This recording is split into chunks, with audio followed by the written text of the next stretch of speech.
naissance surnaturelle sur le monde des fleurs et des fruits. À l'est de l'Empire du Milieu se dresse une majestueuse montagne appelée le mont des fleurs et des fruits. Son corps est recouvert d'un grand manteau de forêt verdoyante. Des colliers de rivières miroitantes le décorent. Les nuages voilent souvent sa tête, où la terre et le ciel se rencontrent.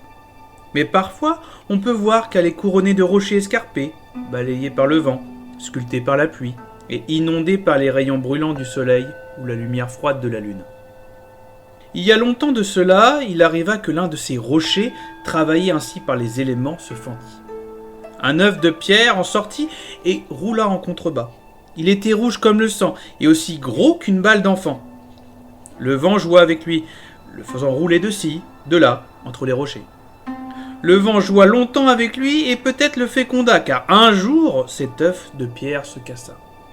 Et un être vivant apparut, recroquevillé sur lui-même. Comme une fleur qui s'ouvre, il se déploya. Il étira ses bras, ses jambes. Il ressemblait à s'y méprendre à un homme. Mais ce n'était pas tout à fait un homme. C'était plutôt une sorte de singe, d'une espèce parfaitement inconnue. Il était déjà de la taille d'un adulte. Il ouvrit les yeux et se les frotta, complètement ébloui par la lumière qui illumine le monde. Son regard vif se promena tout autour de lui, et il fut émerveillé par tant de formes et de couleurs.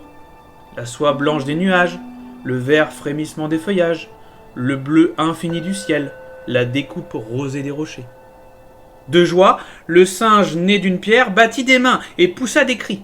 Il se leva, fit quelques pas, il sautilla, grimaça et se gratta comme font ses semblables.